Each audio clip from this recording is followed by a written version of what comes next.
বাংলাদেশে উত্তেজনা অব্যাহত রয়েছে, আর তারই মাঝে বিজয় দিবসে সাভারের জাতীয় স্মৃতিসৌধে শ্রদ্ধা নিবেদন করতে গিয়ে হঠাৎ অসুস্থ হয়ে পড়লেন সেদেশের রাজনৈতিক দল বিএনপির মহাসচিব মির্জা ফখরুল ইসলাম আলমগীর।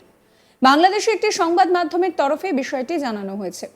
সোমবার 16 ডিসেম্বর সকালে বীর শহীদদের প্রতি শ্রদ্ধা জানিয়ে সাংবাদিকদের সঙ্গে কথা বলার সময় আচমকাই অসুস্থ হয়ে পড়েন তিনি। সঙ্গে সঙ্গেই শুয়ে পড়েন মাটিতে। শীর্ষ নেতাকে অসুস্থ হয়ে পড়তে দেখে রীতিমতন চাঞ্চল্য ছড়িয়ে পড়ে বিএনপির কর্মী সমর্থকদের মধ্যে।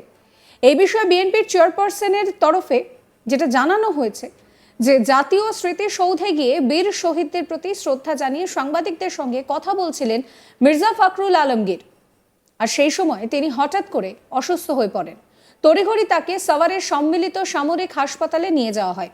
মির্জা ফখরুলের সঙ্গে যান ডক্টর AZM জাহিদ হোসেন, বিএনপির স্থায়ী কমিটির সদস্য সালাউদ্দিন আহমেদ, আব্দুস সালাম এবং যুগ্ম মহাসচিব।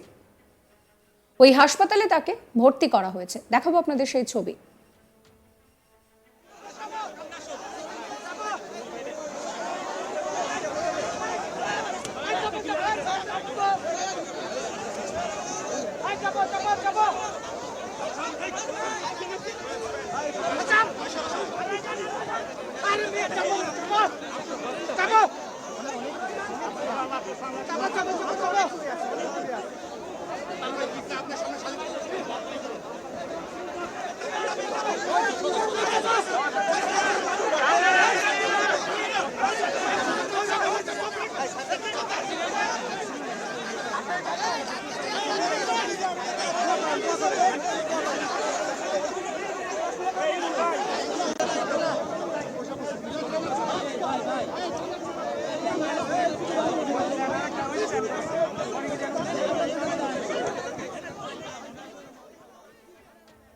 তবে সর্বশেষ পাওয়া খবর অনুযায়ী প্রাথমিক চিকিৎসায় অনেকটাই সুস্থ বোধ করেন তিনি।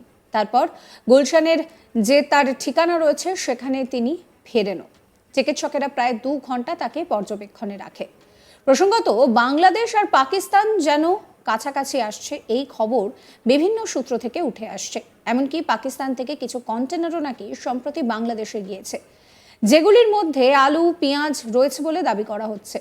যদিও বাস্তবে সেগুলোর মধ্যে কি রয়েছে তা নিয়ে অবশ্য প্রশ্ন উঠে আসছে এক নতুন খবর। শোনা যাচ্ছে বাংলাদেশ থেকে নাকি ওষুধ আমদানি করতে আগ্রহী পাকিস্তান। জানা গিয়েছে রবিবার বাংলাদেশের স্বাস্থ্য উপদেষ্টার সঙ্গে সাক্ষাৎ করেন বাংলাদেশের হাই কমিশনার। তারপরে স্বাস্থ্য মন্ত্রকের এক বিজ্ঞপ্তিতে এই কথা জানানো হয়েছে। বাংলাদেশের একটি সংবাদ মাধ্যমের তরফে সে বিষয়টা জানানো হয়েছে। ওই বিজ্ঞপ্তিতে বলা হয়েছে পাকিস্তানের হাই কমিশনার সৈয়দ আহমেদ 2 সহকর্মীকে নিয়ে স্বাস্থ্য উপদেষ্টার সঙ্গে সৌজন্য সাক্ষাৎ করেন। উভয় পক্ষের মধ্যে স্বাস্থ্য ও বাণিজ্য সংক্রান্ত বিষয়ে আলোচনা হয়। সূত্রের খবর, পাকিস্তান হাই কমিশনার বলছে যে বাংলাদেশের ওষুধ শিল্প যথেষ্টই ভালো, তাই তারা বাংলাদেশ থেকে ওষুধ আমদানি করতে আগ্রহী। উল্লেখ্য যে বাংলাদেশ থেকে পাকিস্তান ওষুধ আমদানি করতে চায় সেই বাংলাদেশের মানুষই চিকিৎসার জন্য অনেক অংশে আবার ভারতের ওপরেও নির্ভরশীল। বাংলাদেশ আর পাকিস্তান যে কাছাকাছি আসছে তা তো অনেক দিন ধরেই জানা যাচ্ছিল, আর তারই মধ্যে কিন্তু এই ওষুধ আমদানি নতুন করে বলা যেতে পারে যে সেই জল্পনার মধ্যে আরও বেশি বিষয়টাকে উস্কে দিচ্ছে। আর এই মুহূর্তে দাঁড়িয়ে বাংলাদেশ এবং পাকিস্তান তারা কি সত্যিই পারবে একে অপরের পরিপূরক হতে, সেটাই এখন দেখার।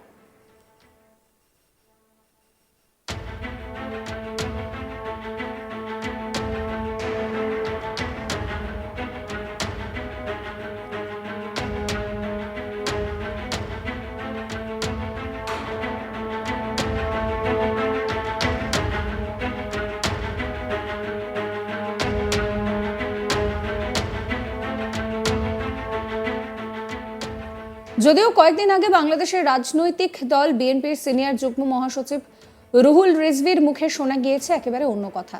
তিনি মনে করেন যে বাংলাদেশিরা যদি ভারতে চিকিৎসা করাতে না আসে তাহলে ভারতীয় হাসপাতালগুলি বন্ধ হয়ে যাবে, বা সে দেশের মানুষ এখানে শপিং করতে না এলে এখানকার বাজারগুলোই বন্ধ হয়ে যাবে। তিনি বলেছিলেন যে আমরা যদি ভারতে চিকিৎসা করাতে না যাই ওদের হাসপাতাল বন্ধ হয়ে যাবে, আমরা যদি কেনাকাটা না করি তাহলে ওদের নিউ মার্কেট বন্ধ হয়ে যাবে, ওদের দোকানপাট আশেপাশের বাণিজ্য আর চলবে না। হাসিনার জন্য যারা কান্নাকাটি করছেন তারা বাংলাদেশের বন্ধু হতে পারেন না। আমরা প্রত্যেকে ভারতের পণ্য বর্জন করব।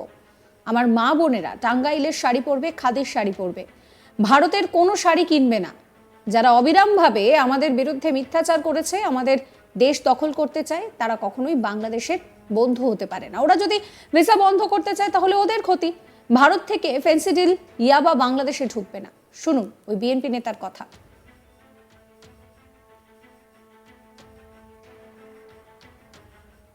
আরে আমরা যদি ভারতে চিকিৎসা করতে না যাই, ওদের হাসপাতাল বন্ধ হয়ে যাবে। আমরা যদি ওখানে কেনাকাটা করতে না যাই, ওদের নিউ মার্কেট বন্ধ হবে, ওদের সুপার মার্কেট বন্ধ হবে, ওদের দোকান পাট কলকাতা এবং আশেপাশে ব্যবসা বাণিজ্য চলবে না। হাসিনার জন্য যারা মায়া কান্না কাঁদে, তারা বাংলাদেশের বন্ধু হতে পারে না, বাংলাদেশের জনগণের বন্ধু হতে পারে না, তারা এই দেশের কোনো মঙ্গল কামনা করতে পারে না। সুতরাং আজকে আমরা প্রত্যেকেই ভারতের পণ্য বর্জন করব না? আজকে আমার মা বোনেরা বাংলাদেশের টাঙ্গাইলের শাড়ি পরবে, খাদির শাড়ি পরবে। আমার মা বোনেরা বাংলাদেশের তৈরি যে তাঁত, সেই তাঁতের শাড়ি পরবে। ভারতের কোনো শাড়ি কিনবে না, ভারতের কোনো জিনিস কিনবে না। যারা অবিরাম ভাবে যারা আমাদের বিরুদ্ধে মিথ্যাচার করছে, আমাদের দেশ দখল করতে চায়, চট্টগ্রামকে ছিনিয়ে নিতে চায়, তারা কখনো বাংলাদেশের বন্ধু হতে পারে না। আর ওরা যদি এই পরিস্থিতি যদি রক্ষা করতে চায়, ওরা এই পরিস্থিতি চায়, তাহলে ওদের ক্ষতি হবে, আমাদের ক্ষতি হবে না। ওরা যদি ভিসা বন্ধ করে দিতে চায়, ওদের ক্ষতি হবে, কারণ আমাদের বিলিয়ন ডলার আর পাচার হবে না। ভারত থেকে ফেন্সিডিল আর ইয়াবা বাংলাদেশে ঢুকবে না। একদিকে যখন বাংলাদেশে উত্তেজনার পরিস্থিতি অব্যাহত, তারই মধ্যে এবার মির্জা ফখরুল তিনি কিন্তু অসুস্থ হয়ে পড়লেন। বাংলাদেশের একটি সংবাদ মাধ্যমের তরফে সেই বিষয়টাই জানানো হচ্ছে। সেই ছবি আপনাদের আরো একবার দেখাবো।